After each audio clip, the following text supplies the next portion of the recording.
নিজের মায়ের সঙ্গে ছোটবেলার ছবি দেখতেই সব স্মৃতি ফিরে আসছে পরীর। হ্যাঁ বন্ধুরা, এমনটাই দেখা যাবে। তাই সম্পূর্ণ জানতে ভিডিওটিতে লাইক দেওয়ার চ্যানেলটি সাবস্ক্রাইব করে দেখতে থাকুন। গল্পের শুরুতে দেখা যাবে ছুটি সকাল সকাল ঘুম থেকে উঠে যায়। উঠেই স্নান করে বলে, এই বাড়িতে কি কেউ এখনো ঘুম থেকে ওঠেনি? আমরা আশ্রয় বাড়িতে তো এতক্ষণে সবাই ঘুম থেকে উঠে যে যার কাজও করে ফেলতাম। না, আমি বরং এই বাড়িতে টুকটাক কাজ করে ফেলি। কারণ উকিল বাবু ঠিকই বলেছিল, এই বাড়িতে থাকতে হলে আমাদেরকে মিলেমিশেই থাকতে হবে, একে অপরের পাশে থাকতে হবে। তারপরে নিচে নেমে আসে, এসেই দেখে যে পুরো সবকিছু ময়লা। তারপরে ছুটি ঝাড়ু নিয়ে নেয়, আর ঝাড়ু নিয়ে সবকিছু একদম পরিষ্কার করে ঝকঝকে করে ফেলে। তারপরে ছুটি বলে, ব্যাস হয়ে গেছে, এখন ভালো লাগছে। তারপরে সোফায় বসলেও ছুটি ভয় আবার উঠে যায় আর বলে, না না, কে আবার কখন দেখে ফেলবে, তারপরে যদি সোফাটা নোংরা হয়ে যায়। তার থেকে বরং আমি বাইরে চলে যাই। বাইরে গিয়ে এই ময়লাগুলোকে ফেলে আসি। তারপরে ছুটি বাইরে চলে গেলেই ওইদিকে দেখা যাবে অভির মা আসে। অভির মা এসে শিখা শিখা বলে ডাকতে থাকে। তখনই সবকিছু পরিষ্কার দেখেই অভির মা বলে, কি ব্যাপার, শিখা কি উঠেই সকাল সকাল সব পরিষ্কার করে দিয়েছে নাকি? ওকে উপরে গেছে, দেখি তো, ও বাগানে নাকি। এই বলেই অভির মা ঘর থেকে বেরোয়।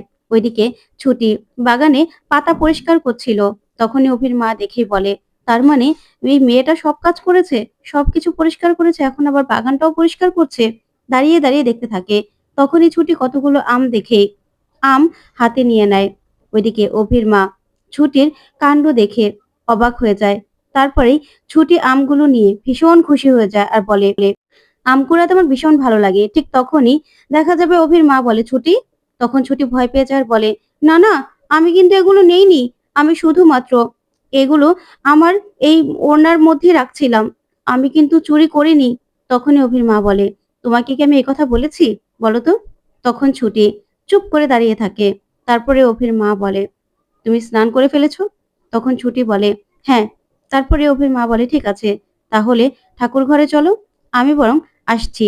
এই বলেই উনি চলে যায়। তখনই ছুটি ভয় পেয়ে যায়। ওইদিকে ইন্দ্র ঘুমোতে ঘুমোতে মোটরসাইকেল চালাতে থাকে। তখন হঠাৎ করে মোটরসাইকেল থামিয়ে বলে, না, একটু চোখে মুখে জল দিয়ে নেই। ঠিক তখনই রোমার গাড়ি এসে ইন্দ্রর মোটরসাইকেলে ধাক্কা দেয়। তখন রোমা ওর ড্রাইভারকে বলে, দেখতো কে এমন এখানে মাঝ রাস্তায় গাড়ি রেখেছে। তখনই ছেলেটা বেরিয়ে আসলে ইন্দ্র বলে, তুমি মনে হচ্ছে এখনো গাড়ি চালাতে পারো না, তাই না? দাঁড়াও দাঁড়াও, তোমাকে আমি আদর করে দিচ্ছি, খুব তাড়াতাড়ি ভালো করে গাড়ি চালাতে পারবে, বুঝতে পেরেছো?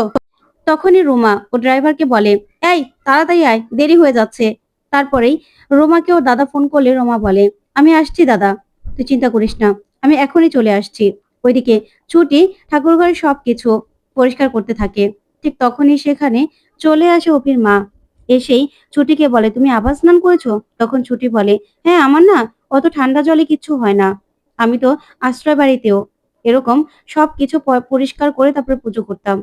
আর এখানে এই যে একটু কাজ করেছি না, তাই শরীরে যেন ময়লা না থাকে সেই জন্যই স্নান করে নিয়েছি। তখন অভির মা ভীষণ খুশি আর মনে মনে বলে, ওই পরীকে তো দেখলাম না একদিনও ঠাকুর ঘরে আসতে, মেয়েটার মনে কি নিষ্ঠা। তারপরেই ছুটি বলে, আমাকে কি করতে হবে বলুন, আমি করে নিচ্ছি। তখনই দেখা যাবে অভির মা একটা নোয়া বের করে আর বলে, এটা আজকে ঠাকুরের সামনে তোমাকে পরিয়ে দেব। তখন তো এই কথা শুনে ছুটি চমকে যায়। তারপরে ছুটি মনে মনে ভাবে, এটা কি? না না, আমি ঠাকুরের সামনে এই নোয়া বাঁধানো পড়তে পারবো না। তখন অভির মা বলে, দাও হাতটা দাও, আমি আজকে এই নোয়া বাঁধানোটা তোমাকে পরাবো। তখন ছুটি বলে, না না, এটা ঠিক হবে না। তখন অভির মা বলে, কেন কেন ঠিক হবে না? তুমি তো আমার অভির বিয়ে করা বউ। আর স্বামীর দীর্ঘায়ুর জন্য আর স্বামীকে সুস্থ রাখার জন্য এই নোয়া বাঁধানো পড়তে হয়। তুমি আর অভি ৭ জন্ম একসঙ্গে থাকবে। আমার অভি যখন তোমার মাথায় সিঁদুর দিয়েছে, ৭ জন্ম ওর ভালো রাখার দায়িত্ব তোমার। আর তোমার দায়িত্ব আমার অভির। বুঝতে পেরেছো? তখন তো ছুটি নোয়া বাঁধানোটা দেখে বলে, এটা তুমি কি করলে ঠাকুর? এই এই সবকিছু সব কি তোমারই পরিকল্পনা? তাহলে যে বিয়েটা মিথ্যে ১ বছরের জন্য, সেই বিয়েটাতে কেন বাধা পড়ছি? ওইদিকে দেখা যাবে রোমা দাদা কাকাবাবুকে ধরে এনে তার মাথায় বন্দুক ধরে আর বলে, একদম শেষ করে দেব। তখন কাকাবাবু বলে, বিশ্বাস করুন, ওই আসল পরীকেই না বিয়ে করে অভি বাড়িতে তুলেছে, আমরা কি করব? তখনই রোমা বলে, ও আপনাদের কিছু করা ছিল না তাই না? তখন কাকাবাবু বলে, না, আমাদের কিছু করা ছিল না।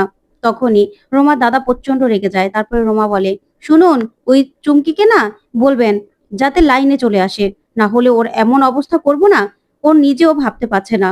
তখনই কাকাবাবু বলে, ওই চুমকিকে না রাগাবেন না, ওই মেয়েটা এমনিতেই ঘেঁটে আছে, ও যদি আসল সত্যিটা বলে দেয় না তাহলে কিন্তু সমস্যা হবে। এমনিতেই আসল ছুটি নিজের জায়গায় চলে এসেছে। ওইদিকে দেখা যাবে ছুটি যখনই রান্নাঘরে যেতে লাগে, ঠিক তখনই ছোটবেলার ছবির দিকে ওর চোখ যায়। তখনই ছবিটা দেখেই কেমন যেন ওর মাথায় যন্ত্রণা করতে থাকে। তখন মাথায় যন্ত্রণা করলেই, মাথায় হাত দিয়ে দাঁড়িয়ে পড়লেই অভির মা বলে, কি হয়েছে ছুটি? তখন ছুটি ছবিটা দেখতে থাকে। তখন অভির মা বলে, তুমি চেনো এই ছবিটা? তখন ছুটি এক দৃষ্টিতে তাকিয়ে থাকে, কিছুই বলতে পারে না। তারপরেই অভির মাও ছবিটার দিকে তাকিয়ে থাকে। ওইদিকে কাকাবাবু রোমা দাদাকে বলে, এমনিতেই যদি ওই আসল পরীর সবকিছু মনে পড়ে যায় না তাহলে তো খেলাটা একদম শেষ হয়ে যাবে। আরো চুমকি তো সবটা জানে, চুমকি যদি বলে দেয় তাহলে তো আরো সমস্যা হবে। তখন রোমা বলে, কি সমস্যা হবে? হ্যাঁ, ওই আশ্রয় বাড়ি আমার পেতেই হবে। আশ্রয় বাড়ি আমি না পেলে আমি কিছুতে শান্ত হব না। তখন কাকাবাবু বলে, তাই আমাদেরকে সাবধানে কিছু একটা করতে হবে। ওদের বিয়েটা তো হয়ে গেছে, তাই আমরা কি করব? তখন রোমা বলে, ওদের বিয়েটা ভাঙতে হবে। বুঝতে পেরেছেন? ওদের বিয়েটা ভাঙতে হবে। আশ্রয় বাড়ির জন্য আমি সবকিছু করতে পারি। ওই আশ্রয় বাড়ি যদি আমার হাতছাড়া হয় না তাহলে কাউকে আমি ছাড়বো না, কাউকে না। তখনই ছুটি ওইদিকে অভির মাকে বলে, না আমি চিনি না, তবে এই ছবিটা দেখে না আমার ভীষণ ভালো লাগছে। মনে হচ্ছে মারা মনে হয় এরকমই হয়, মায়ের হাসিটা মনে হয় এরকম মিষ্টি হয়, তাই না? আমি তো আশ্রমে বড় হয়েছি, তাই আমার তো আর মা ছিল না, আমি মায়ের ভালোবাসা পাইনি। তাই আমার কাছে সবকিছু না অপাওয়াই রয়ে গেছে, অপূর্ণ রয়ে গেছে। আসলে আমি তো অনাথ। আমি সবসময় সব জায়গায় বেশি ছিলাম। দেখুন না, এই বাড়িতেও আমি কেমন বেশি হয়ে গেলাম। তখনই অভির মা বলে, ছুটি, এরকম কথা বলতে হয় না। চলো, রান্নাঘরে চলো। এখানে দাঁড়িয়ে থাকতে হবে না। তারপরেই ছুটিকে নিয়ে সেখান থেকে রান্নাঘরে চলে যায় অভির মা। তারপরেই ছুটিকে অভির মা বলে, জানো তো ছুটি, এই বাড়িতে সব মানুষগুলো না ভীষণ ভালো। এই যে তুমি বললে না যে তুমি অনাথ, তুমি কোনোদিনও ভালোবাসা পাওনি। এই বাড়িতে তুমি যদি সবাইকে আপন করে নিতে পারো না, সবার ভালোবাসা তুমি পাবে। আর এই যে বলছো সব জায়গায় তুমি বেশি, সেই বেশিটা না আর মনে হবে না। দেখবে সবকিছু ঠিক হয়ে যাবে। এই বাড়িতে আমিও যখন বউ হয়ে এসেছিলাম, হয়তোবা তোমাদের মতো আমাদের বিয়েটা হয়নি, খুব ঝাঁকজমক ভাবে হয়েছিল। তারপরেও হুট করে কিন্তু আমার শাশুড়ি মা আমাকে সবকিছু আমার ঘাড়ে দিয়ে দেয়নি। আর আমার মা হয়ে ওঠারও চেষ্টা করেনি। আমাকে সময় দিয়েছিল, বলেছিল যে উনি আমার মা হয়ে ওঠার জন্য সময় চাইছে আর আমিও যেন ওনাকে মা ভাবতে পারি। সেই সময়টা আমাকে দিয়েছিল। আস্তে, আস্তে কিন্তু উনি আমার মা হতে পেরেছিলেন। আর দেখো এখন আমাদের বন্ডিংটা কত ভালো। তাই আমিও তোমাকে বলছি, তুমি সবাইকে আপন করে নাও। একদিন তুমিও মা পাবে, পুরো একটা পরিবার পাবে। তাই তোমাকে আমি বলছি, তুমি সবকিছু আস্তে, আস্তে শিখে নাও।